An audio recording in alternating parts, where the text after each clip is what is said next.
중대국어에서 사회문제 탐구 과목을 수강하는 학생들 안녕하십니까? 저는 이번 학년도에 사회탐구 과목을 지도할 교사 박정득입니다.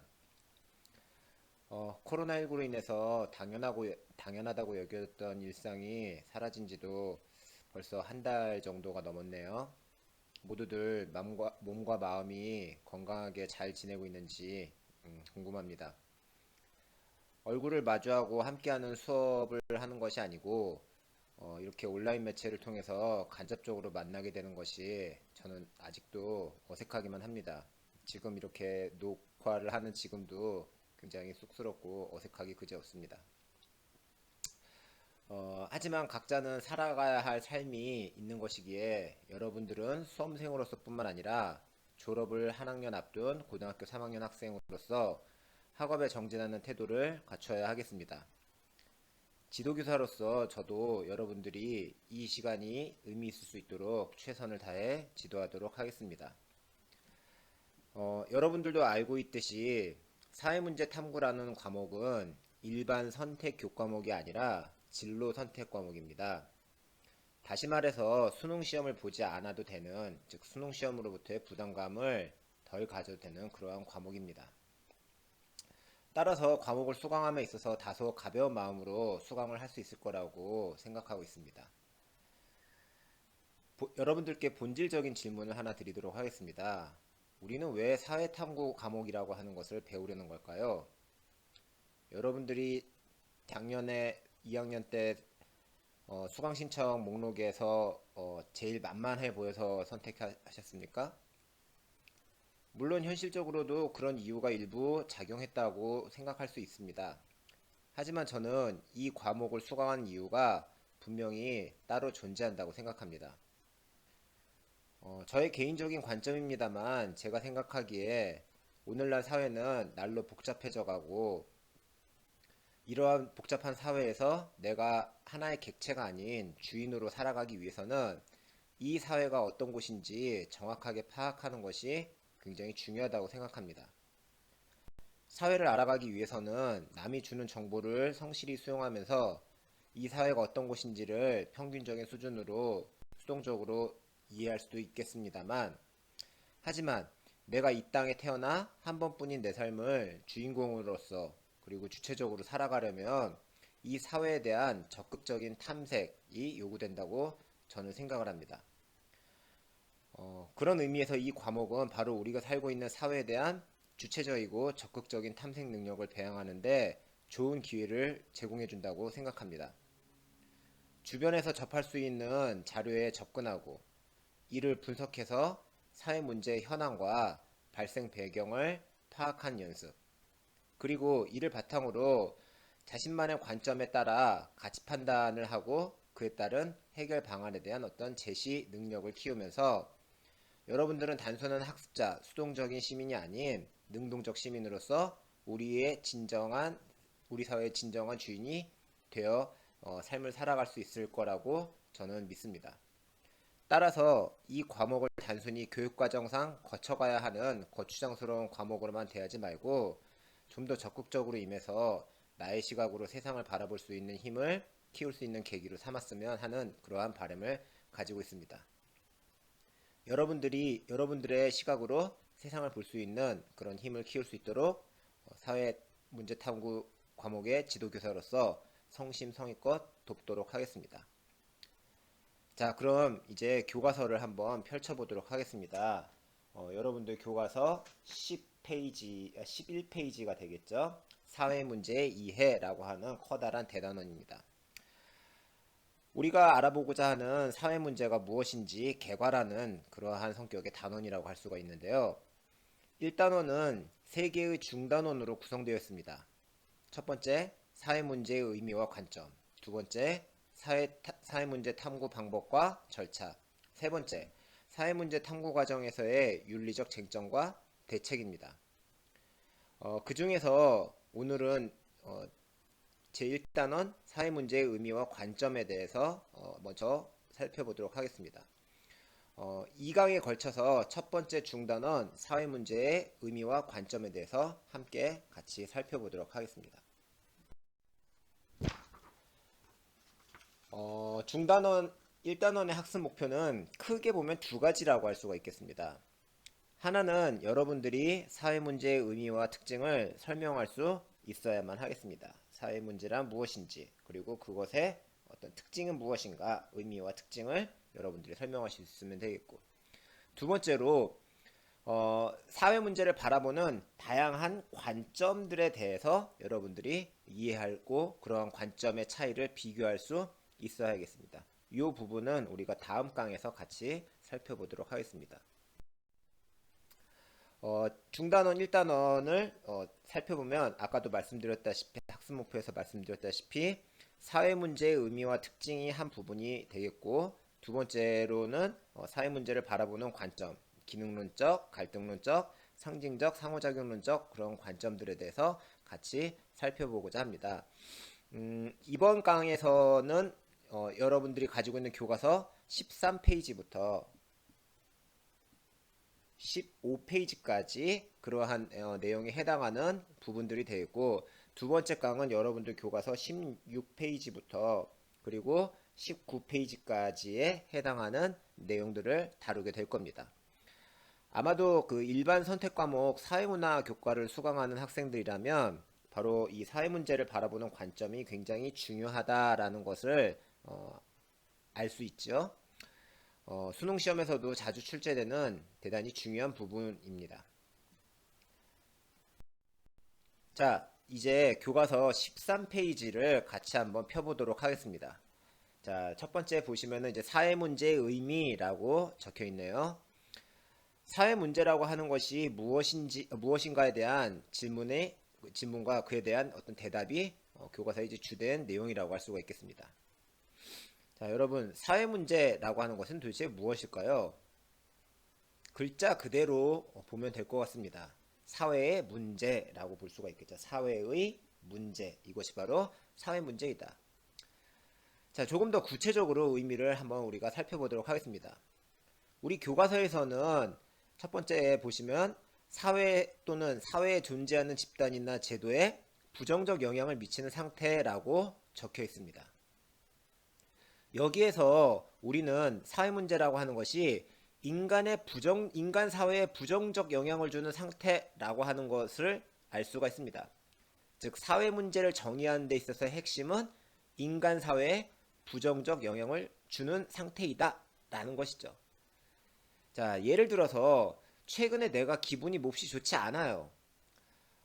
전염병에 대한 공포감 때문에 밖에 나가기도 겁나고 집에만 있으라고 하니까 좀 답답합니다. 그래서 힘들고 때로는 무기력하고 심지어는 우울해지기까지 해요. 이러한 우울한 기분이 나 혼자에게만, 즉 나 개인에게만 해당하는 것이라면 이걸 우리가 사회 문제라고 이야기할 수 있을까요? 당연히 그렇지 않겠죠. 그건 개인의 문제인 겁니다. 그러나 이러한 우울한 기분을 가진 사회 구성원들이 다수가 있고, 그리고 많은 사람들이 이러한 전염병에 대한 공포감으로 굉장히 우울증을 겪고 있다면 이것을 우리는 바로 사회 문제라고 이야기할 수도 있을 겁니다. 인간 사회에 부정적 영향을 미치는 상태라고 되어 있어요. 그렇죠? 즉 대다수 구성원들에게, 많은 다수의 구성원들에게 부정적인 영향을 미치고 있다면 이를 이제 우리는 바로 사회 문제라고 이야기를 할 수가 있는 거죠. 여러분들이 보고 있는 교과서에 언급되어 있는 뭐 음주운전이라든지 증오범죄라든지 높은 실업률 이런 것 등이 바로 여기에 해당하는 것입니다. 사회 문제는 우리 사회에 부정적인 영향을 주고 있기 때문에 따라서 이 문제는 계속해서 지속되면 안 될 겁니다. 이 문제가 가급적 빠른 시간 내에 고쳐져야만 한다라고 사람들이 생각을 하겠죠. 따라서 이러한 사회 문제는 사람들로 하여금 고쳐져야만 한다라고 하는 어떤 당위를 가진 사회 현상이다. 근데 그 현상은 인간 사회, 즉 다수의 구성원들에게 부정적인 영향을 주고 있다 라고 하는 것, 이것이 바로 사회 문제에 대한 그런 어떤 개념 정의가 된다라고 이야기할 수 있겠습니다. 다시 정의하지만 사회 문제란 여러 사람들, 즉 인간 사회에 나쁜 영향을 주고 있기 때문에 꼭 고쳐져야 하는 당위를 가진 그런 이제 사회 현상이라고 이야기를 할 수 있겠네요. 우리가 사회 문제라고 부를 수 있으려면 몇 가지 조건들이 필요합니다. 우선은 그 문제의 발생 원인이 사회적 제도라든지 구조에 있어야만 해요. 즉 문제의 원인이 사회의 제도라든가 또는 구조에 있어야 된다라고 볼 수가 있겠습니다. 예를 들어서 코로나19와 같은 질병의 전염 현상은 바이러스의 생물적 분자 구조에 의한 자연적인 현상이죠. 사람의 의지와는 전혀 상관없이 비말을 통해서 혹은 여러 가지 매개체를 통해 가지고 전파되는 것은 이거는 자연적인 현상입니다. 인간의 의지랑은 상관이 없단 말이에요. 따라서 전염병의 확산 자체는 우리가 사회 문제라고 이야기하기 어렵습니다. 하지만 전염병이 확산됨에 따라 부수적으로 발생하는 문제들 예를 들면 사회적 거리두기로 인해서 사람들이 밖에 나오질 않잖아요. 그러다 보니까 여러 가지 물건을 사러 하는 이제 활동들도 줄어들게 될 겁니다. 외출이 줄어들게 되니까 그에 따라서 소비가 줄어들게 되고, 소비가 줄어드니까 당연히 경제적인 침체가 나타날 수가 있게 되겠죠. 최근에 뉴스를 보게 되면 자영업자들의 어떤 한숨과 관련된 뉴스들을 우리가 많이 접할 수가 있는데요. 또한 불안감 때문에 우리나라에서는 나타나지 않습니다만은 외국에서는 사람들이 생필품을 사재기하고, 그 생필품을 사재기하는 과정 속에서 몸싸움이 벌어지기도 하고 여러 가지 무질서와 폭력이 나타나기도 합니다. 즉 이러한 이제 감염병의 확산으로 인해서 부수적인 여러 가지 문제들이 나타날 수가 있어요. 이러한 것들은 모두 우리가 사회 문제라고 이야기할 수가 있겠습니다. 왜 그러냐? 문제의 원인이 사회적인 구조라든지 제도에 있기 때문인 거죠. 공급량은 제한되어 있는데 살려고 한 사람이 많다 보니 길게 줄을 들어 서 있고, 그로 인해서 사람들이 줄을 섬으로 인해서 다툼이 벌어지고 여러 가지 어떤 많은 문제들이 발생한다면, 이러한 것들은 이제 우리가 사회 문제라고 이야기를 할 수가 있을 겁니다. 또한 바람직하지 못하다고 생각하는 사람들의 판단 아래 이러한 현상이 지속적이거나 또는 반복적으로 나타나야 우리가 사회 문제라고 이야기를 할 수가 있을 겁니다. 즉 사회 문제라고 하는 것은 지속적이고 반복적으로 나타나는 것이다. 아주 잠깐 예를 들면 하루 이틀 정도 사이에 문제가 생겼다가 사라지게 되면 이런 걸 우리는 사회 문제라고 이야기하진 못할 거예요.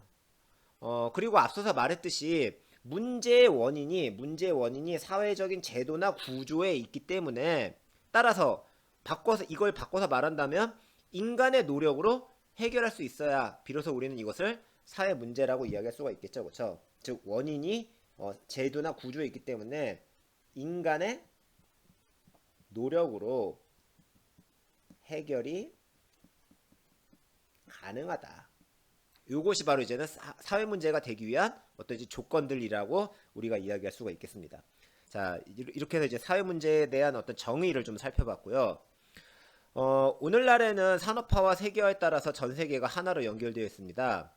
과거에는 어느 한 지역의 사회 문제가 과거에는 어느 한 지역에만 국한되던 사회 문제가 오늘날에는 전 세계적인 문제로 연결될 수도 있게 되었다는 뜻이죠.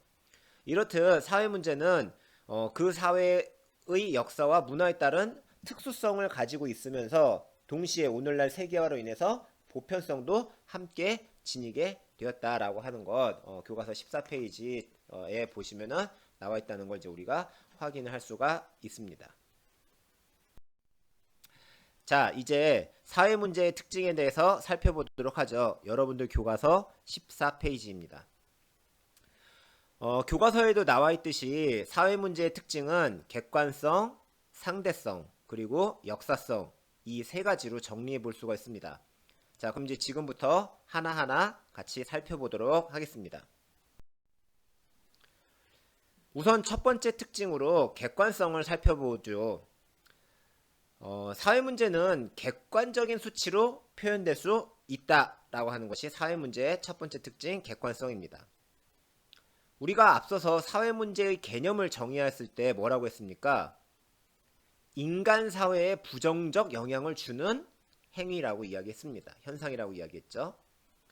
즉, 개인이 아닌 여러 사람, 특히 사회 다수에게 부정적인 영향을 준다라고 제가 강조했었어요. 어느 정도 그렇다면은 부정적 영향을 주는지를 뭐 예를 들면 비율과 같은 객관적 수치를 통해서 파악할 수 있다라는 것. 이것이 바로 사회 문제의 특징, 객관성입니다. 자, 예를 들어보죠. 지금 화면에 기사를 하나 제시를 했는데 이 기사를 읽어보면 어떤 여성이 자신이 직접 낳아 키운 자녀를 생후 몇 개월도 채 안 된 어린 자녀를 숨지게 했다는 내용입니다. 2명 정도가 이제 그러한 끔찍한 일을 저질렀다라고 하는 것이 기사에 나와 있는데 참 안타깝고 사실 이런 일은 있으면 안 되겠습니다. 이 기사에서 언급하는 산후 우울증이 과연 사회 문제라고 우리가 말할 수가 있을까요? 만약 이러한 산후 우울증이 이 기사에 나온 두 여성에게만 해당하는 것이라면 이걸 우리는 사회 문제라고 이야기할 수는 없을 것입니다. 자, 이 도표를 한번 좀 봐주십시오. 이 도표는 2016년에 인구보건협회에서 1,300여 명의 기혼 여성을 대상으로 설문조사의 결과를 표현한 것입니다. 여러분들이 보는 것처럼 무려 10명 중 9명의 여성이 출산 후에 상당한 정도의 우울한 감정을 느꼈다라고 응답을 했어요. 뿐만 아니라 산후 우울로 인해서 자신의 아이를 거칠게 다루거나 심지어는 때린 적이 있다고도 응답한 비율이 절반을 넘습니다. 응답자의 3분의 1에 해당한 사람들은 자신의 어떤 극단적 선택, 즉 자살 충동마저도 느꼈다라고 응답을 했습니다. 다시 말해서 앞에 기사에서 나온 것처럼 어느 한두 명 개인의 문제라고 취급하기에는 많은 사람들이 이러한 문제를 겪고 있다는 걸 우리가 알 수가 있죠. 바로 이렇게 사회 문제는 많은 사람들에게 부정적인 영향을 미치기 때문에 이를 객관적인 수치로 표현을 할 수가 있습니다. 보시는 것처럼 뭐 퍼센테이지 같은 것을 이제 우리가 확인할 수가 있죠. 자, 그래서 사회 문제의 첫 번째 특징이 뭐다? 그렇죠. 바로 객관성이라고 하는 것입니다. 객관적인 수치로 우리가 표현을 할 수가 있다. 자, 두 번째로 사회 문제는 상대성을 가지고 있습니다. 자, 상대성이라고 하는 말은 그 사회 문제가 절대적이지 않다라고 하는 의미일 거예요. 절대적이라고 하는 것은 일관된 기준을 가지고 모든 사회에서 공통적으로 나타난다는 것입니다. 그럼 바꿔서 말하면 사회 문제는 일관된 기준을 가지고 있지도 않고 모든 사회에서 공통적으로 나타나지도 않는다라는 것이죠. 사회 문제가 상대적이라는 의미는 인간이 살고 있는 사회적 상황, 다시 말해서 뭐 시대가 될 수도 있겠고요. 장소가 될 수도 있을 겁니다. 시대와 장소에 따라서 이것들이 각각 다르기 때문에 어떠한 현상은 동일한 어떠한 현상은 어떤 사회나 시기에서는 문제가 될 수도 있지만 다른 사회나 다른 시기에 가게 되면 사회 문제가 되지 않을 수도 있다는 뜻이기도 합니다. 왜 그러냐? 인간의 사회가 처해져 있는 배경이라든지 자연 환경, 역사적인 어떤 맥락, 그 사회의 어떤 사회적인 배경 등등이 각자가 다 다르기 때문이죠. 왜 사회 문제가 상대성을 지니게 되냐면 사회나 시기가 각각 달라지게 되면 우리가 바람직하다 혹은 바람직하지 않다라고 하는 가치 판단의 기준이 달라질 수 있기 때문이에요. 자, 화면을 함께 보도록 하죠. 제가 외신 기사 하나를 가져왔는데요. 사우디아라비아에 살고 있는 알셰리라고 하는 젊은 여성이 아주 멋진 색안경을 쓰고 길거리에서 사진을 찍고 이를 이제 자신의 소셜미디어에 올렸습니다. 그랬더니 이슬람교의 영향력이 강한 사우디아라비아의 보수적인 남성들이 뭐 여기 보면 이제 아랍어로 쭉 돼 있는데 번역기를 돌려보니까 이런 내용들이더라고요. 반역자의 상징이다. 체포해야 된다. 뭐 심지어는 이제 죽여야 된다와 같은 그러한 굉장히 폭력적 내용의 댓글을 남기게 되었고 결국 이 여성은 이 해당 포스팅을 삭제를 하였다는 그러한 이제 기사가 실려 있었습니다. 자, 만약에 이 여성이 우리나라에서 이와 같은 사진을 찍고 소셜 미디어에 동일하게 올렸다면 이러한 같은 댓글이 나타났을까요? 당연히 그렇지 않겠죠. 와, 뭐 너 어디 갔니? 뭐 멋있다, 뭐 예쁘다, 뭐 여러 가지 그런 이제 반응들이 달렸겠죠. 하지만 사우디아라비아는 이슬람 국가 중에서도 가장 보수적인 성향을 가지고 있는 국가입니다. 뭐 좀 다른 이야기, 결이 다른 이야기입니다만 사우디아라비아 같은 경우에는 여성이 운전면허를 발급받지 못하다가 재작년에서야 겨우 운전면허 발급을 허용했다는 소식이 들려올 정도예요. 대단히 이제 보수적으로 엄격한 이제 그러한 국가인데 사우디아라비아에서 여성은 외출 시 전신을 가리는 우리가 흔히 이제 히잡이라고 부르는 그러한 복장을 착용을 해야 합니다. 정확하게 이제 아바야라고 하는 복장을 착용을 해야 한다는데 그 아바야를 착용하지 않고 그리고 그런 자신의 모습을 이렇게 이제는 그 소셜 미디어에 올렸다는 이유로 여론의 문매를 맞게 되었고 이러한 복장 착용이라는 사회적 요구를 거부하는 여성들의 행동이 사우디아라비아에서는 굉장히 나름대로 심각한 사회 문제로 회자되고 있는 것입니다. 이를 통해서 우리는 사회 문제의 특징인 상대성을 파악을 할 수가 있다는 거죠. 우리나라에서는 문제가 되지 않은 행동이지만 이렇게 길거리에서 여성이 멋을 내면서 사진을 찍는 행동은 우리나라에서 문제가 되는 행동이 아닙니다만 다른 나라에서는 문제가 될 수도 있다. 사회 문제의 특징 세 번째로서는 역사성이 있습니다.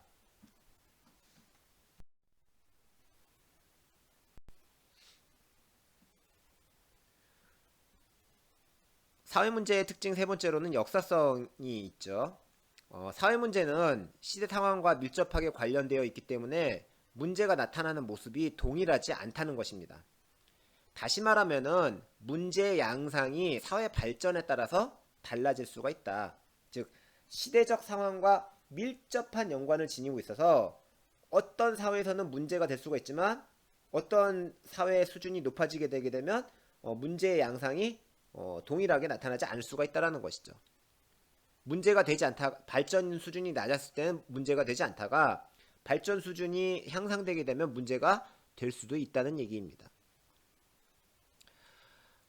지금 보고 계신 사진은 그 루이스 하인이라고 하는 20세기 초반의 미국의 사회학자이면서 동시에 이제 사진작가로 유명한 분인데요. 그분이 촬영한 것입니다. 왼쪽 사진에서는 얼핏 보아도 알 수가 있듯이 10대 초반의 어린 아이들이 신문 배달을 하고 있고요. 그 신문 배달하다가 잠시 쉬면서 담배를 이제 피고 있는 이제 그러한 모습들을 보실 수가 있습니다. 여러분들이 우리 학교에서 이렇게 하면은 굉장히 크게 혼나겠죠. 절대 그러면 안 됩니다.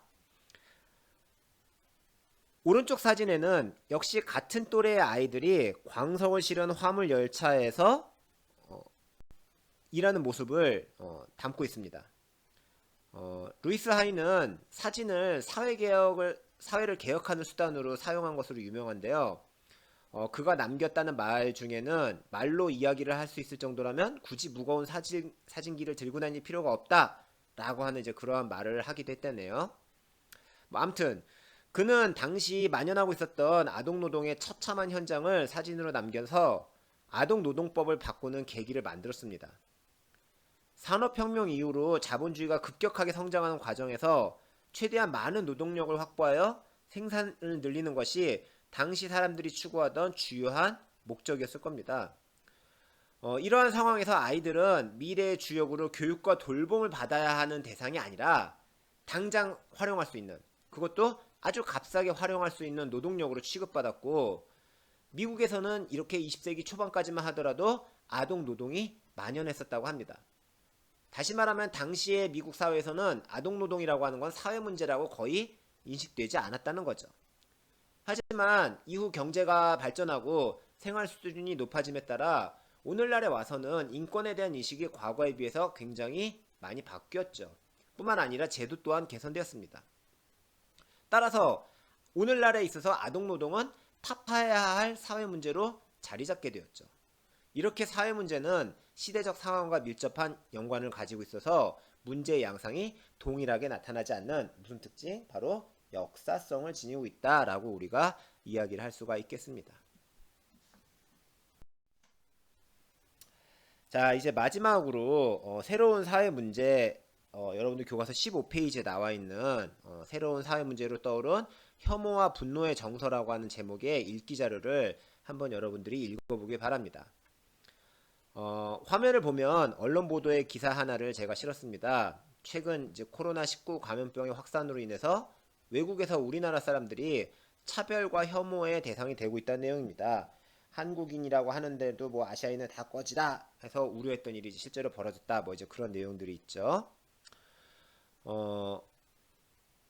외국에서 우리나라 사람들이 차별과 혐오의 대상이 되고 있다. 여러분들이 만약에 이러한 소식을 들으면 어떤 생각이 드십니까? 저 같은 경우에는 내가 직접 겪은 일은 아니지만 억울하기도 하고 화가 나기도 할 것 같아요. 특히 뭐 얼마 전에는 한국인이라는 이유로 갑자기 길거리에서 신체적인 폭력을 당하는 일들도 뉴스에 보도될 정도로 하니까 더욱더 그런 안타까운 마음이 많이 듭니다. 자, 이렇게 우리가 혐오와 차별이 대상이 되게 되면 우리는 이러한 혐오와 차별의 태도가 바람직하지 않다라고 생각하고 즉시 멈춰야 할 행동이라고 하는 것을 비교적 많은 사람들이 쉽게 인지할 수 있을 겁니다. 지금 화면에 제시된 기사를 한번 여러분들이 읽어봐 주시길 바랍니다.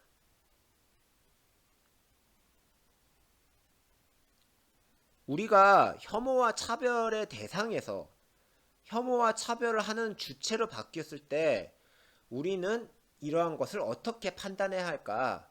저는 여러분들의 의견을 직접 한번 듣고 싶습니다.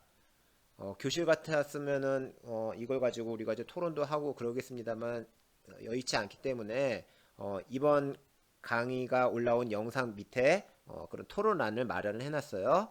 토론을 통해서 서로의 생각을 한번 나눠보고 이를 바탕으로 여러분들 나름대로의 어떤 가치 판단을 할 수 있으면 좋겠습니다. 이상으로 첫 번째 영상 강의를 마치도록 하겠습니다.